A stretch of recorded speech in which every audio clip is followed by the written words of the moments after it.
Well, just as the air begins to cool slightly outside, the goosebumps begin to appear on the arms, and football begins to grace our televisions, folks. College football week 1 is here. There's games that are already being played as we speak. Nebraska and Cincinnati playing at Arrowhead Stadium. Kansas City, Missouri played today. And we've got a whole slate of football this weekend. Saturday, Sunday, Monday. But I want to start with this right here. Give yourselves a hand.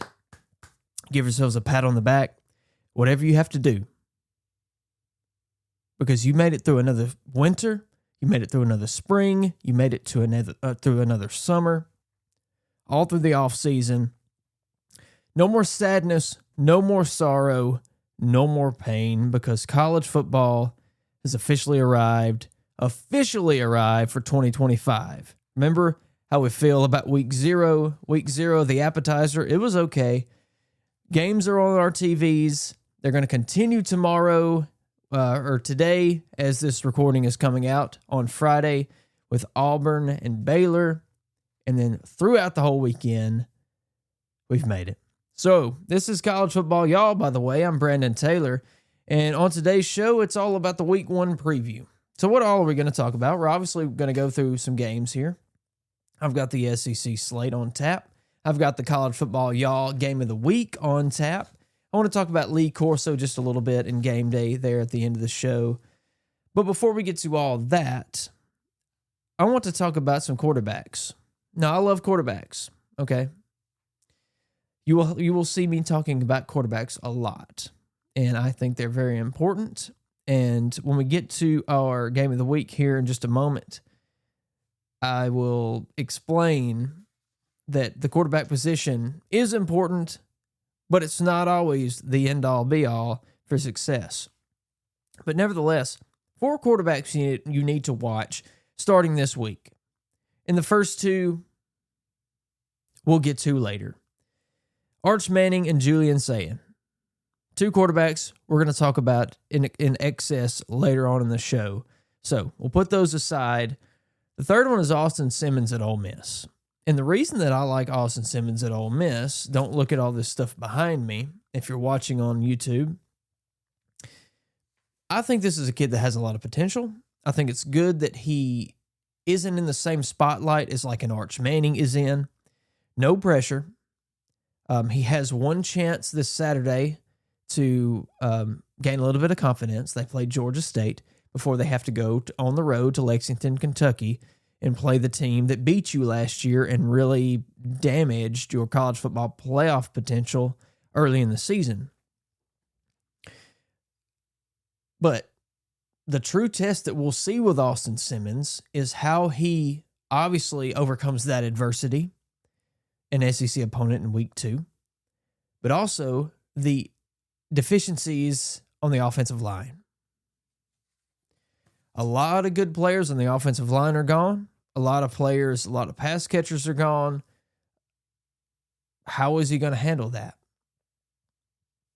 Will Ole Miss be able to run the ball efficiently to be able to open up the pass?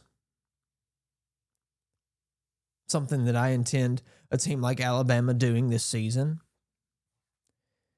Will Austin Simmons struggle with turnovers?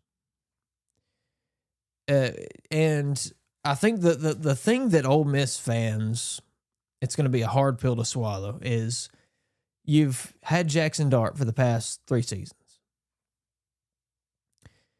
And it's going to be tough to know that your current quarterback is inexperienced and the quarterback position is going to take a step back.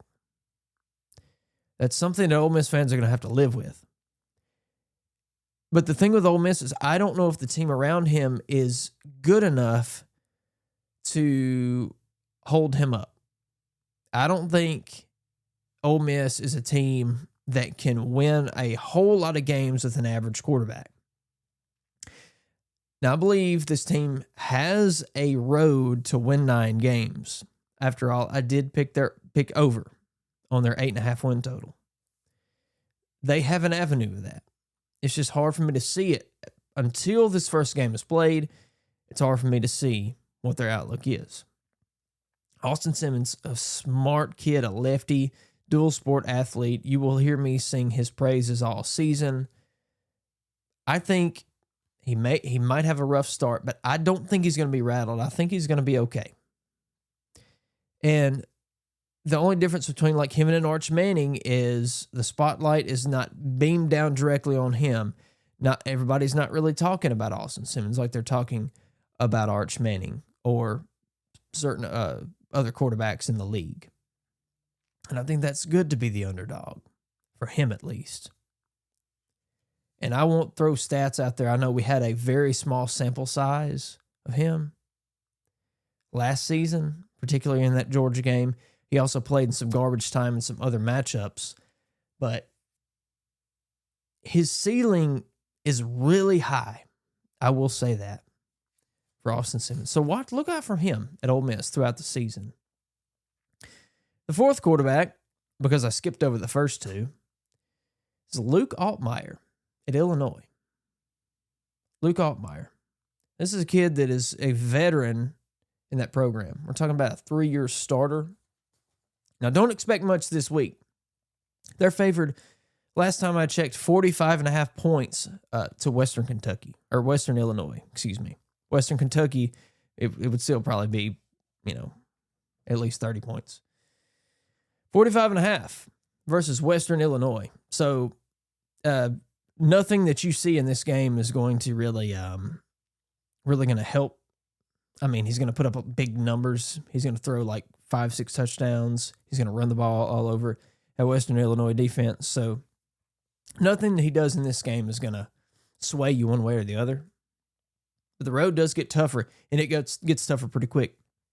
They face Duke next week in week 2, and also 3 games that I'm circling for Illinois. At Indiana on September 20th, at home versus USC on September 27th, and at home versus Ohio State on October 11th. Those key games are important. Now, like I said, they do have to go down the road to Indiana on September 20th. I see this team as being pretty darn good. Altmyer, he's behind a veteran offensive line. They've got 5 returning starters, center Josh Krutz, and all Big Ten left tackle J.C. Davis, just to name a couple of them there. But the question is, who is he going to throw to? He's going to have a weapon step up if he's going to be successful, if they're going to win the games versus the tougher opponents. I've got Illinois as a fringe college football playoff team. And that's why you should keep Luke Altmyer in your sights this season. Brett Bielema has been building up something pretty good there. And I think they got a good chance. I do have them going to the playoff and losing, but they make it, and that's a statement. They're like this, in the second tier of the Big Ten. They're kind of pushed back, behind the big boys, right? But I think Illinois, alongside some other teams in this tier of the Big Ten, can really cause some issues. Now, if they were to lose, or if they were to win that Ohio State game on October 11th, you would expect Luke Altmyer to have a pretty good game for that to happen. Throwing all over that Ohio State defense. I'm not saying that's going to happen. I'm not saying that even has to happen. But look for Luke Altmyer. I think he's going to do pretty good. I think he's got a good future ahead of him this season. He's the one to look out for, no doubt.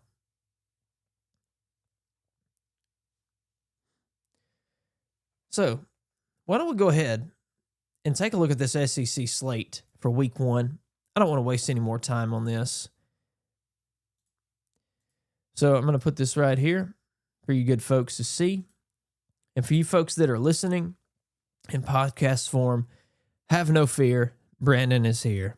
So, Missouri just slaughtered Central Arkansas 61-6, so that one is over and done with. Now on Friday, August 29th, tonight, as this podcast is coming out, the Auburn Tigers and the Baylor Bears. Auburn currently favored here. I have ESPN pulled up here. Auburn is a 2.5-point favorite.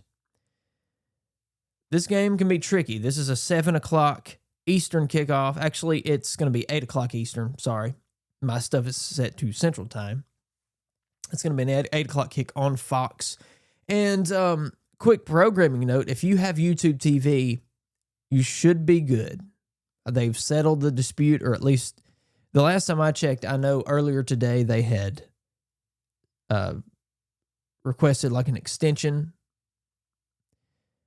So I don't know if they've came to the full agreement by this point that you're listening to this, but if you have YouTube TV, you should be good, and you should be able to get this game. You should be able to get the Texas-Ohio State game, so have no fear.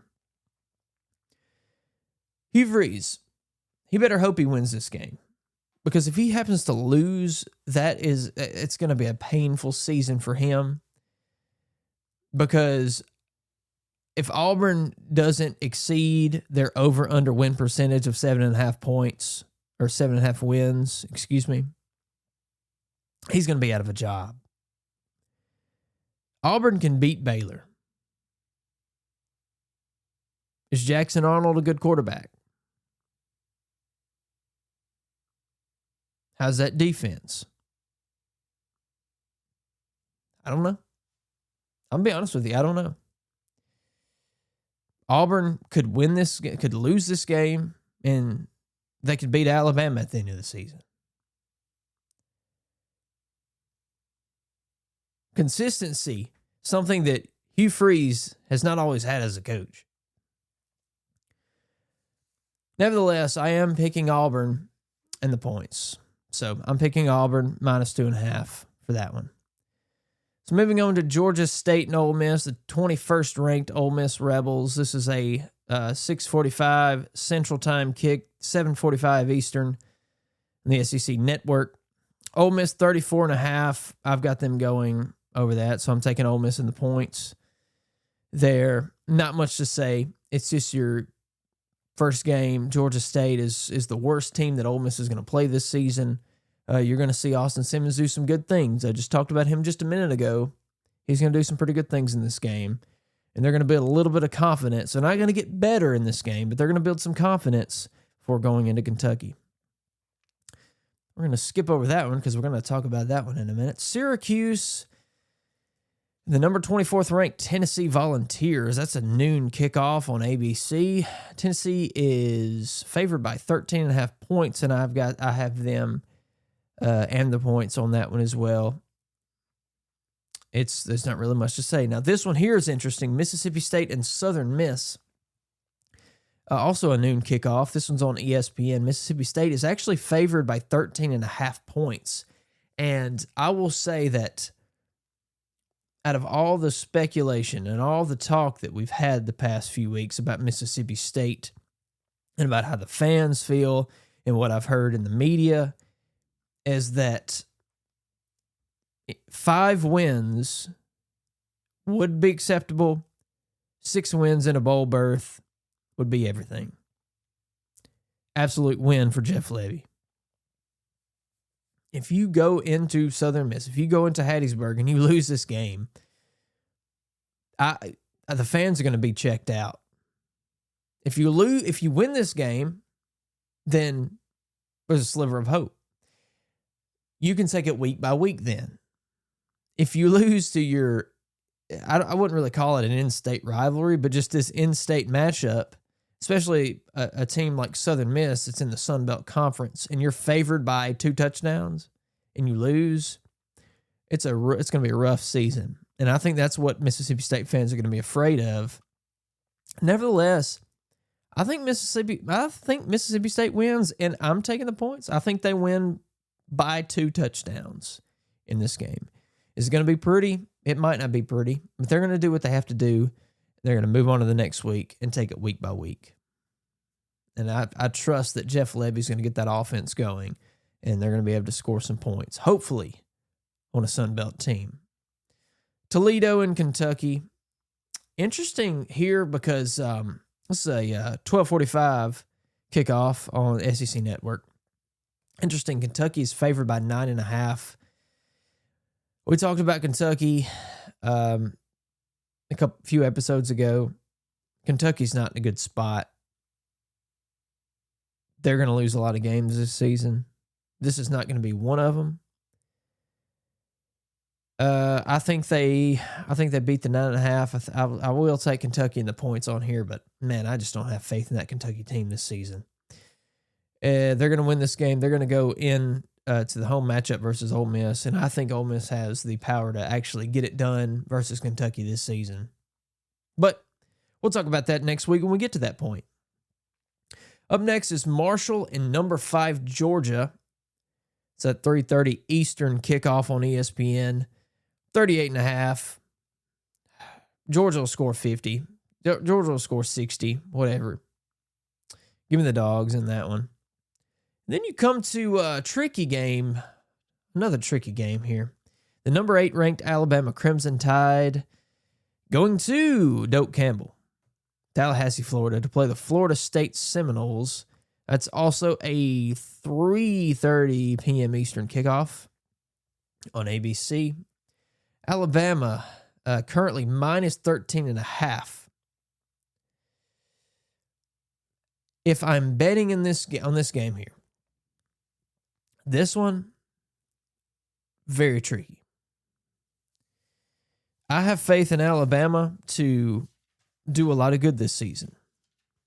And if you watched my college football playoff prediction show, then you saw that I've got Alabama going all the way.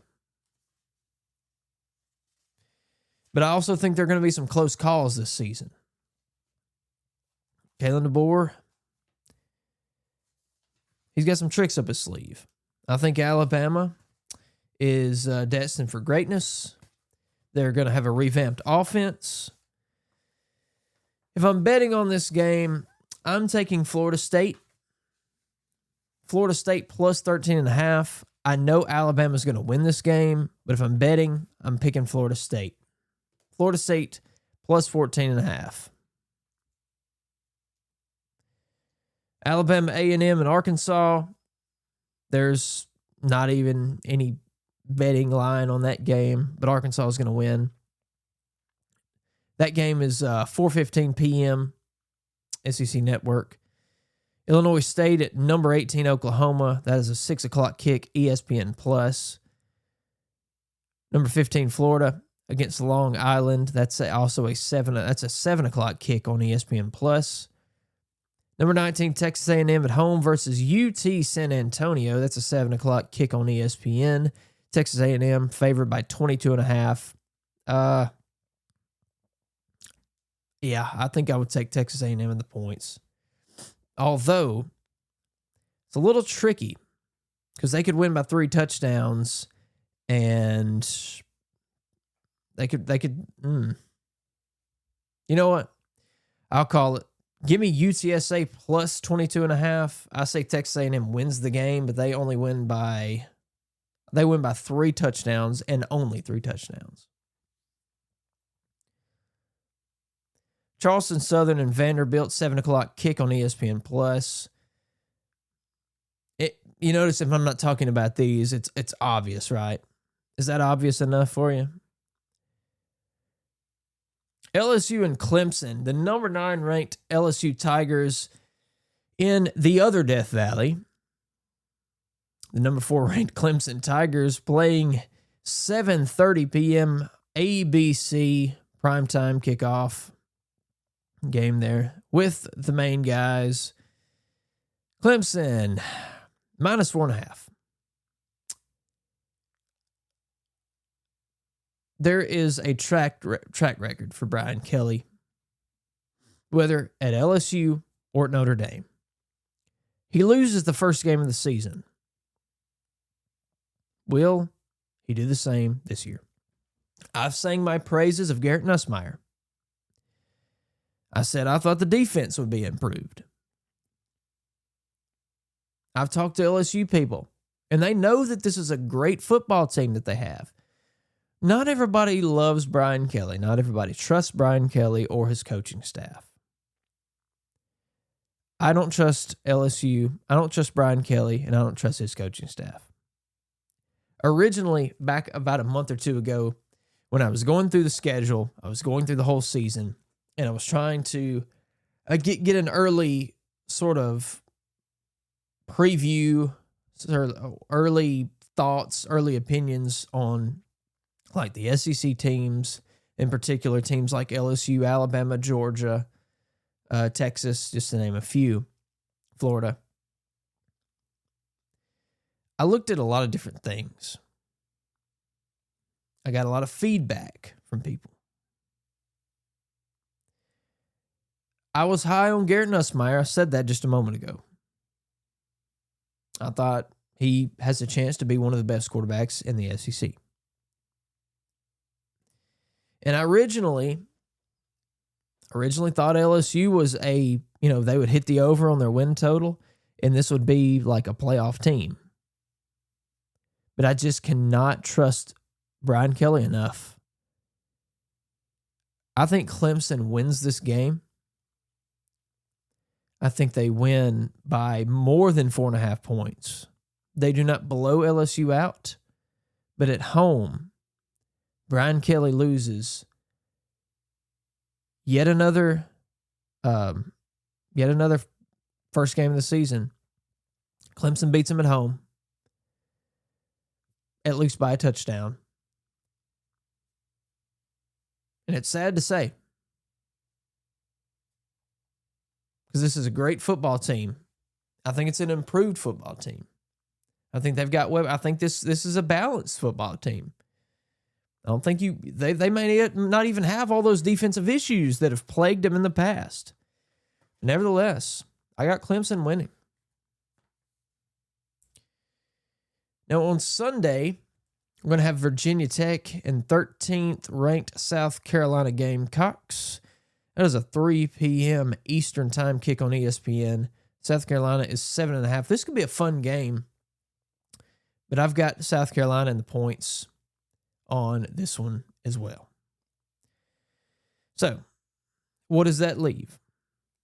Well, I got one more game before we get to the college football y'all game of the week. And let me pull up the information for that so we can get to it.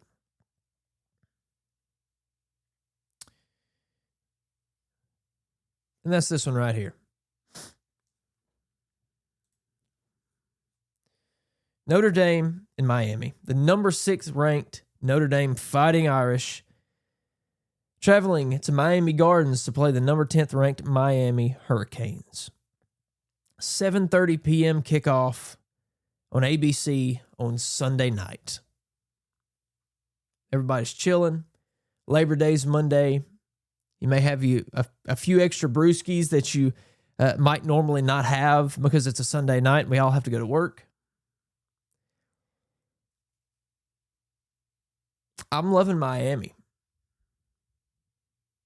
Notre Dame's going to make it to the playoff because they're in the absolute best position that they could possibly be in.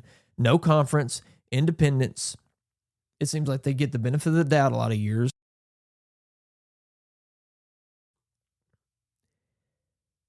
But you have a Miami team behind Carson Beck. And Carson Beck, coming from Georgia, after having a season of highs in 2023. You got Ladd McConkey, you got Brock Bowers, a plethora of pass catchers. You got an incredible offensive line. You got a run game that can supplement your great passing game. Carson Beck is like first-round draft pick material. And then all those stars leave. And they go on to the NFL. 2024 comes around. And Georgia's still a good team. Heck, they made it to the SEC. They won the SEC. Carson Beck had a step-down year. he regressed. And that's something that I feared that would happen. Because I saw in 2023, everybody hyped up Carson Beck, and I knew, well, he's got NFL talent all around him, and he is not NFL material himself. Now, I thought he would get better, but I knew that he was way, way, way overhyped. And that's shown to be true in 2024, where he had a turnover problem. He had an interception problem. He couldn't escape the pocket to get away from sacks. The offensive line wasn't what they was in the previous year. But then, smartly, instead of going to the draft because his draft stock plummeted, he decided to transfer. Needed a change of scenery. You know, there were maybe some other factors if you can read online about all that. I just want to talk about just the basic things. I don't want to go get off into the drama and all that. He goes to Miami under Mario Cristobal. I think the change of scenery is going to be good for Carson Beck. This Miami team, I've got them and Clemson in the ACC championship game, and I do have Clemson winning the ACC.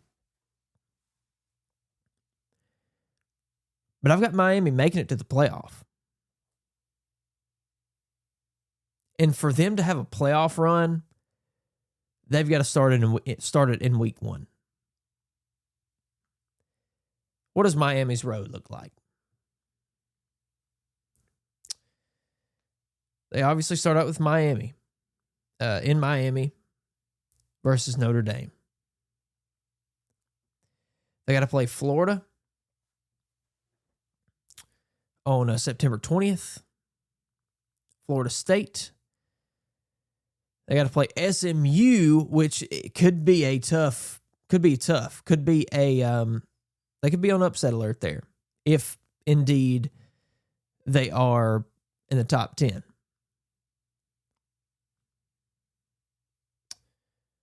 But if you look at the rest of the road, it's pretty clear, pretty cut and dry. If Notre Dame comes into this,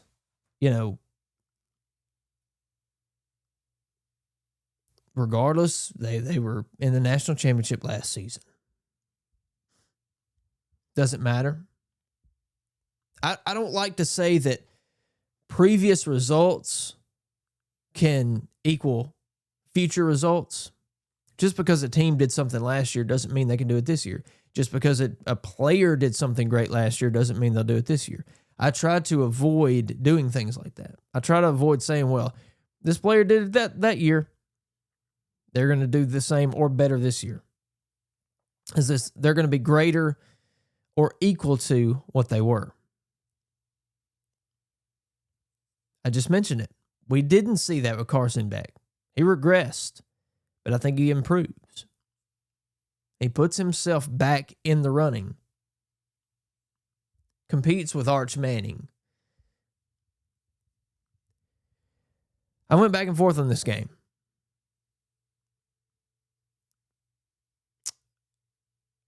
But I'm picking Miami. I'm going against the grain here, and I'm picking Miami. It's Notre Dame 2.5. I'm picking Miami outright. It may not be by much, but I'm picking Miami to beat Notre Dame in week 1 on Sunday. So, what does that leave? That leaves 1 game left. It's the biggest game of the weekend. It's a game that I've been looking at for weeks and weeks.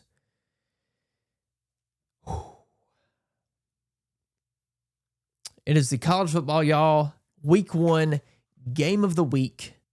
The number 1 ranked Texas Longhorns traveling to Columbus, Ohio to face the number 3 ranked Ohio State Buckeyes.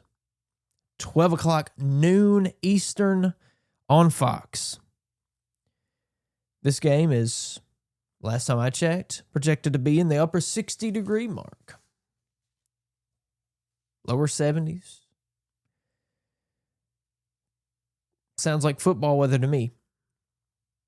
It's a heck of a lot better than what we've had down here in the South. Ohio State favored by 1.5 points. That spread has hovered around 2.5, 1.5 all week. What are the stories for this game? If we're starting with Ohio State, it's the changing of the guard for the offensive and defensive position groups. Offensive coordinator Brian Hartline, who just got promoted from the wide receivers coach. He's been in the program for 8 seasons. He was also the co-offensive coordinator for a little bit of time. On the defensive side of the ball, Matt Patricia, who coached in the NFL. He was an assistant coach for the New England Patriots and the Philadelphia Eagles.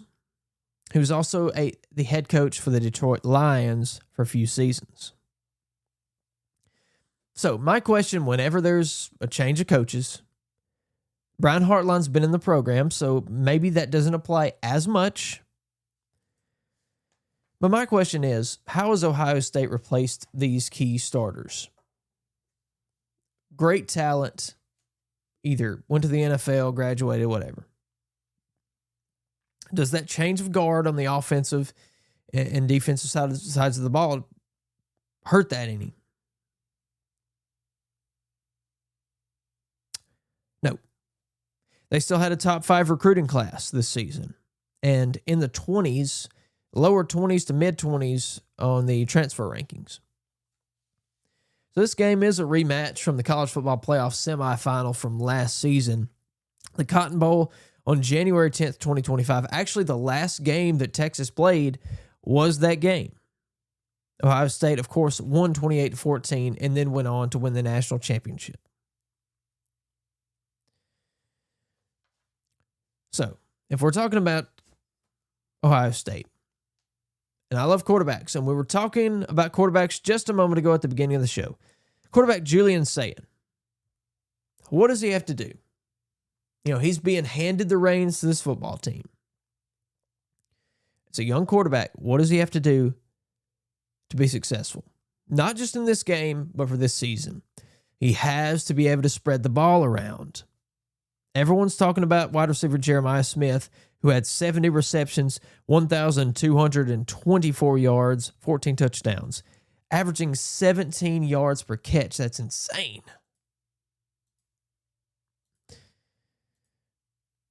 But there's other great talent out there.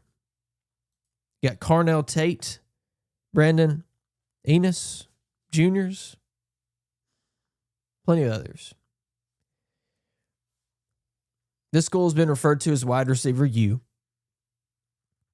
Can they continue that? What's so good about this is Brian Hartline, deservingly so, he's been an incredible wide receivers coach. Obviously, this is going to be a more wide receiver focused team, more pass catching focused team.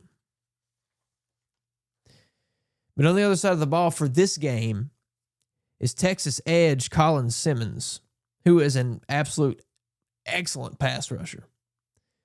Had a whole ton of quarterback hurry. Even if he doesn't sack you, he's going to rush you, he's going to hurry you, he's going to force you to throw the ball, force you to make mistakes. Ethan Burke is another one. These are tough guys, man, and they will come after Julian Sayin in this game. So there's going to be a focus on pass catchers. And I think, they'll come up with unique ways to be efficient. There's some uncertainty in the running back room. Quinshon Judkins and Travion Henderson are gone. And those were two incredibly important pieces of this Buckeyes football team. Because you can play 4D chess while everybody is playing on a Dollar Tree chessboard. Ohio State's got 9 returning starters. That's 6 on offense and 3 on the defense. So compare that to Texas and star quarterback that is being way, way, way overhyped. And I say overhyped because he hasn't even played in that many games is Arch Manning. He's been handed the reins of this Texas football program. He was recruited by Texas. He was recruited by everybody, quite frankly. He decides, okay, I'm going to wait my turn. I'm okay being a backup. I'm going to sit on the bench. And when it's my time, it's my time. People have said that, well, he didn't win the starting job last season. Everybody said, well, he couldn't even beat Quinn Ewers for the starting position. You don't understand the I don't even want to say politics, but just the way that things are run in a locker room. That was never going to happen. There was never going to be a quarterback battle where Arch Manning wins the starting position as long as Quinn Ewers is there.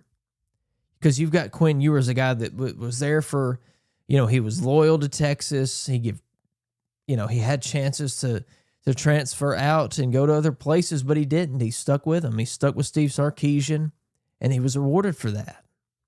And Arch Manning stayed in the background, got better, improved, took those mental reps and obviously those physical reps and just became more ingrained in that system.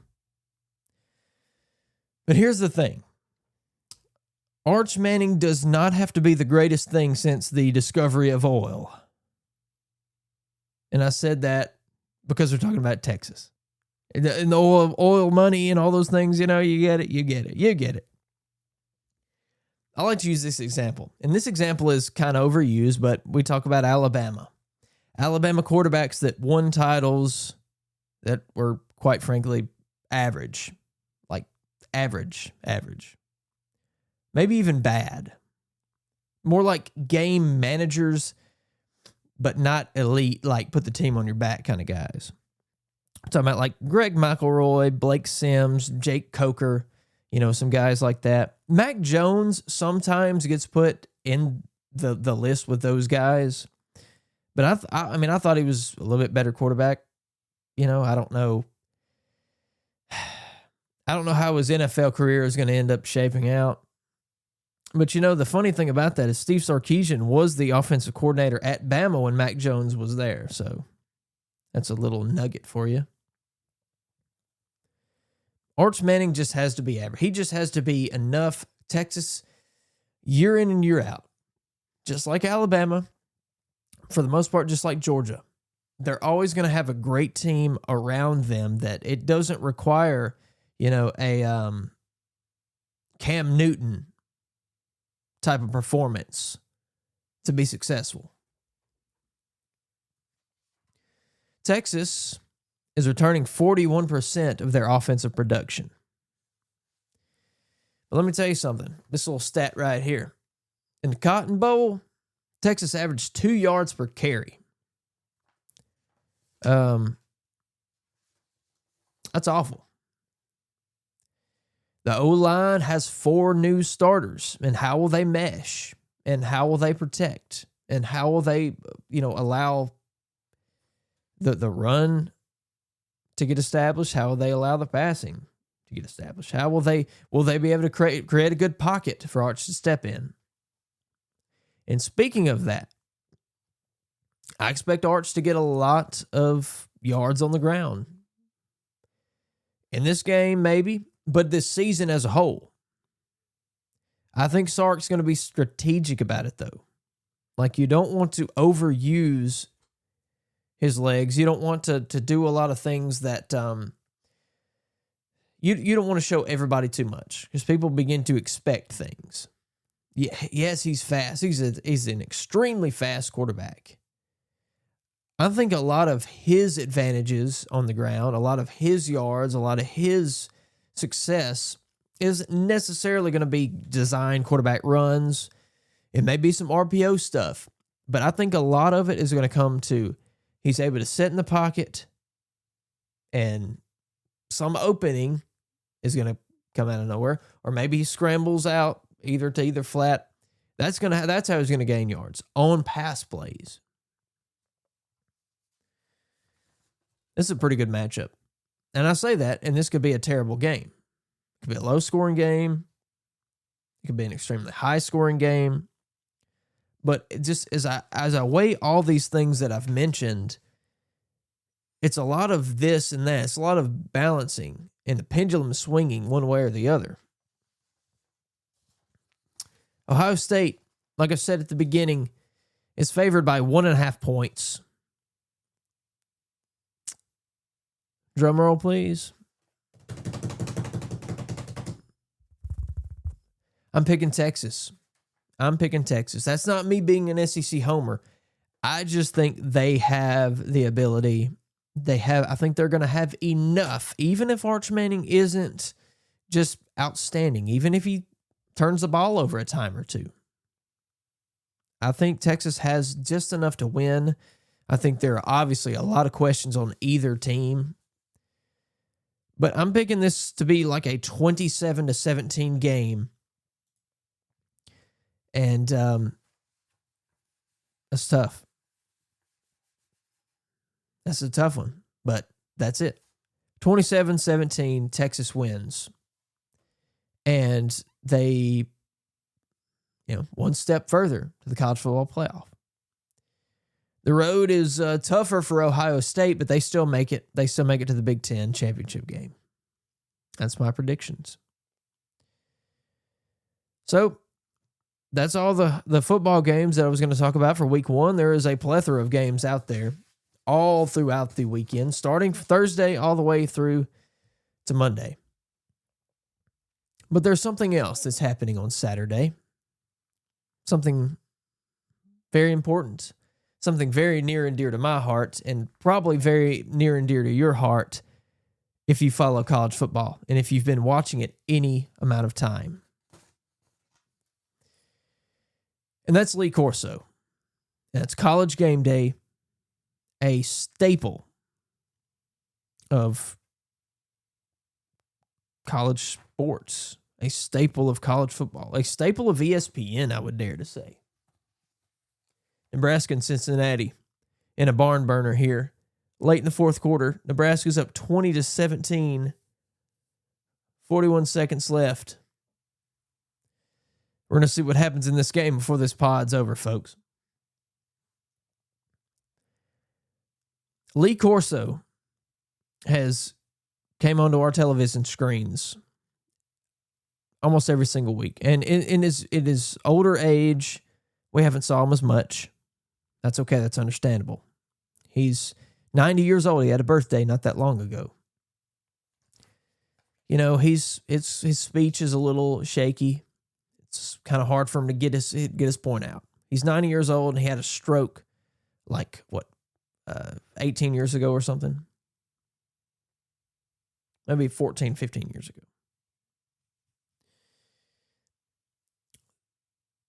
Lee Corso and College Game Day has been going on longer than I've been alive. I was an infant when he made his first headgear pick.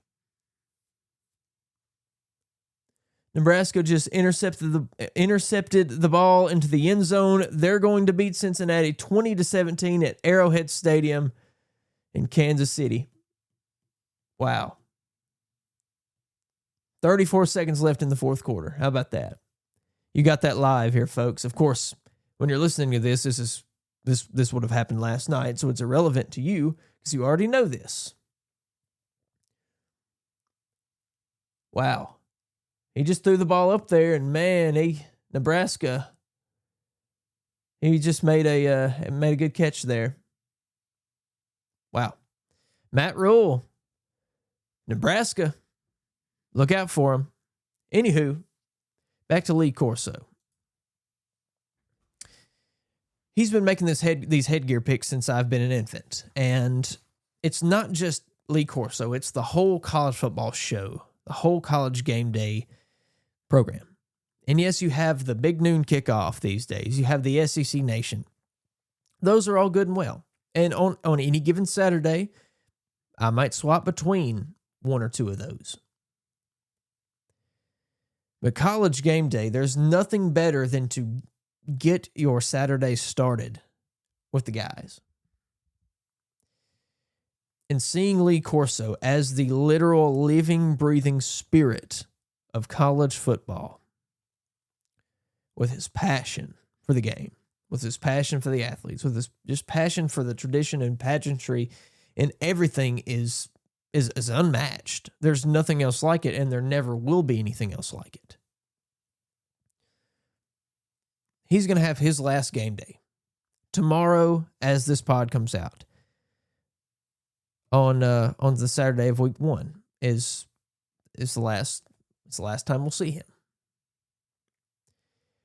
They're going to be in Columbus, Ohio. He's going to have a chance to pick up Brutus, put the Brutus head on as the first and last headgear pick.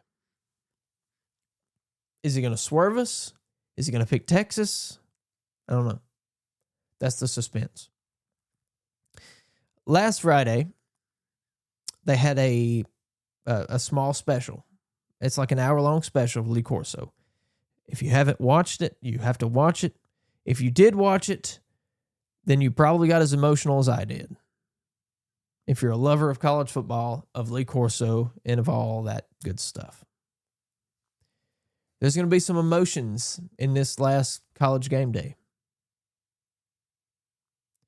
Whatever you have going on Saturday, just put it to the side. Saturday morning, I don't care if you don't watch if you're not able to watch any game all day long, you've got to watch college game day. The thing about the headgear pick, there have been several occasions where I've been in a college football stadium for an 11 a.m. kick, noon kick, depending on where you are in the country. Like it would be 11 a.m. Central where I am, the games that I've been to. And you're there, and it's between 10:30 and 11, about 10:45, 10:50, 10:55 Central. Game's about to start. The pregame stuff's going on. The team's getting ready to run out of the tunnel and all those good things. And I can't tell you how many times, not just me, there's been others to do this too, but how many times I've had my phone in my hand with a live feed of ESPN pulled up because I want to see, what did Corso pick? Which headgear did Corso put on?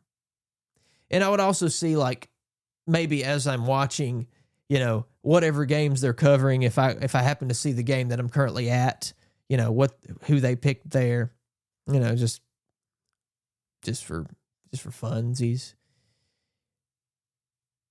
But I see who Corso picked, and I'll let people around me know, Corso picked so-and-so. And this is not the game that I'm at. This is probably the primetime game tonight. And since I'm at an early football game, I'm going to be able to have fun, hang out for a few hours, go eat, and then make it home in time to watch that great matchup. That's what I always like about it. That's one thing I do like about early kicks. It sucks that you have to get up so early, but I can get home in time to watch that late game. And even a 3:30 Eastern kick, you've got time. Lee Corso is very special to me. I remember seeing him on the early NCAA football games on the PlayStation 2, where they would have that game day style pregame thing. He would put some headgear on. He'd put a mascot head on or a helmet on every time you went into a game. You would also hear his commentary. There was the little Ask Corso button where if you didn't know what play to pick, you press the button and he'll tell you what play to pick and give you a little bit of commentary. I've always loved Lee Corso. He's been in the booth calling games alongside Kirk Herbstreit, who is just as special as he is, because all, and you can see this, it's obvious. Kirk Herbstreit is taking care of Lee Corso every single show, right there by his side, and he deserves a lot of, like, a big pat on the back for that, because that's special. That's a special relationship that they have. But I just say enjoy it. And no matter how old you are, just enjoy all these little things, because one of these days we'll be able to tell people like, hey, I remember back when this guy named Lee Corso, he was this wild, animated dude, older man. The spirit, the living, breathing spirit of college football would grace our televisions every Saturday morning in the fall. And he would have, not so fast, my friend, and he would have the pencil in his hand. And at the end of the show, he would pick which team was going to win the big game of the day. He'd put the mascot head on. And that was a staple of every Saturday. How do you know you're in the good old days? Are we in the good old days? I think we are. I think we are. So enjoy your week 1 of college football. We'll be back again here in a few days to recap everything that happened. We'll actually have football games. We'll actually see like how everybody performed.